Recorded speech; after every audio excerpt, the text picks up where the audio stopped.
Hey there, and welcome to this explainer. Today we're diving into one of the absolute most fascinating puzzles in computer science and computational linguistics. We're going to look at how we actually empower artificial intelligence to understand the beautifully, chaotic nature of human language. Let's just dive right in, because teaching a machine to read isn't just about feeding it a dictionary, it's about teaching it how to navigate the incredibly messy, flexible way that you and I actually communicate every single day. And this quote right here brilliantly illustrates exactly what I mean. It's from Oscar Wilde's famous play, The Importance of Being Earnest. Wilde is playfully exploiting the fact that human language is naturally ambiguous. Think about the word lose in this context. We can lose a physical object because we misplaced it, or we can lose a person to death. As humans, we instantly grasp this humorous double meaning, but for a computer trying to parse this text, it's a massive stumbling block. Take a look at these two completely different definitions for the exact same string of letters, mouse. One is a small, furry rodent, and the other is a hand-operated device you use to click a screen. But when a machine encounters the word mouse in a document, it just sees the exact same sequence of characters. That visual ambiguity is the fundamental challenge that software algorithms have to solve. So it really begs the question, how do computers actually know which meaning we intend? If human language is essentially this messy crime scene full of ambiguous clues and overlapping footprints, how do our algorithmic detectives begin to crack the case? How on earth do they sift through the context to find the truth of our intentions? Section 1. The problem with words, dealing with ambiguity. Before we can solve this mystery, we have to clearly define the baseline problem, which is that words simply do not map neatly to just one single idea. In linguistics, this phenomenon is called polysemy. The word comes from the Greek roots for many signs. When words like bank or mouse are polysemous, it just means they have multiple, distinct meanings. We call each of these distinct representations a word sense. Basically, a word sense is a discrete representation of one very specific aspect of a word's overall meaning. Now, you might be wondering, how can we definitively tell if a word actually has two different senses or if it's just being used a bit vaguely? Well, linguists have a fantastic test for this called zogma. Zogma happens when we force two completely antagonistic readings of a single word together in the exact same sentence. It creates a very specific, awkward linguistic clash. Listen to this one. Does Air France serve breakfast in Philadelphia? It sounds instantly odd, right? And kind of funny. The absolute oddness of this sentence, this zogma, proves that the serve used for providing food and the serve used for flying to a destination are two entirely distinct word senses. You literally cannot make one single sense of the word serve work for both a meal and a major city. Section 2. Mapping meaning in WordNet. The detective's database. To keep track of all these branching senses, our digital detectives need a highly detailed map of meaning. Enter WordNet. WordNet is a massive online database that organizes English not by alphabetical words, but by concepts. And it does this using something called a synset, or a synonym set. Instead of separating words like a traditional dictionary does, WordNet groups related words together if they share the exact same dictionary definition, which in the biz we call a gloss. For example, the words chump, fool, and sucker are all bundled into one single synset under a shared gloss about being easily taken advantage of. This trick helps computers group concepts logically. WordNet then structurally connects all these synsets through an is-I hierarchy. You can see how this works by comparing hypernyms with hyponyms.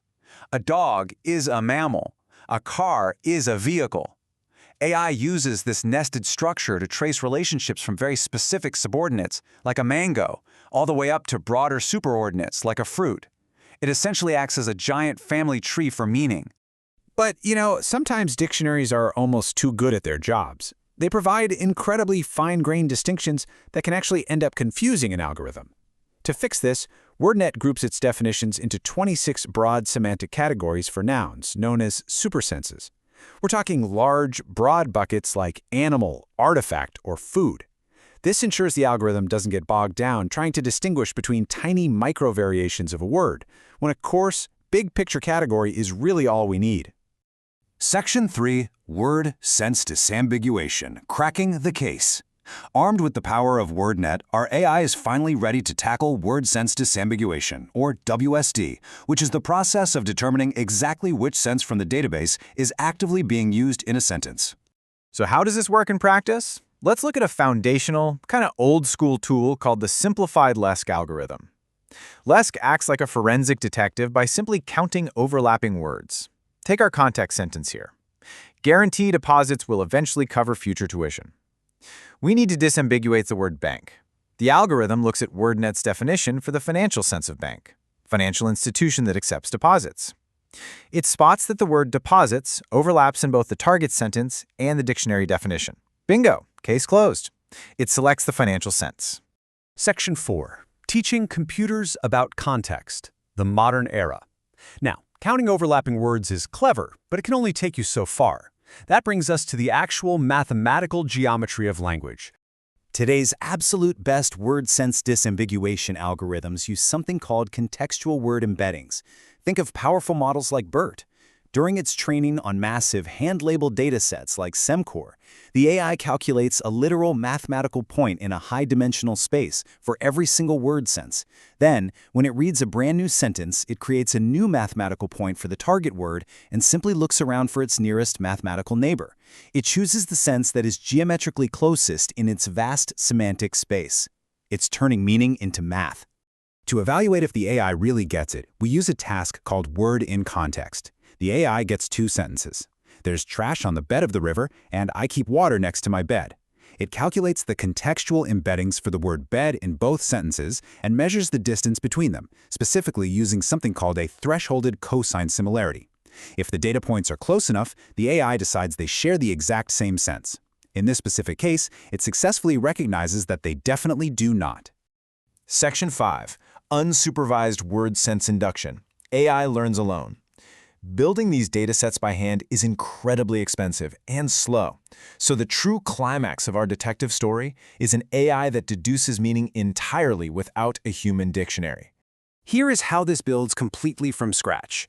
The unsupervised AI reads millions of texts and follows 3 simple steps. First, it computes a context vector for every single occurrence of a word. Second, it uses an algorithm to automatically cluster those vectors into groups based on their similarity. And third, it calculates the center, the centroid, of each cluster.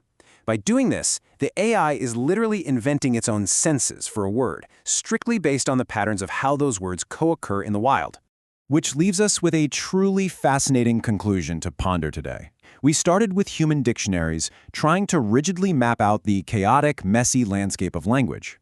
But if machines can now induce and learn word senses entirely on their own, dynamically updating as our language naturally evolves, what does that mean for the future of human dictionaries? We've gone from relying on static circular glosses to building AI that independently maps the mystery of human meaning. It's a whole new world of language processing, and honestly, we are just getting started.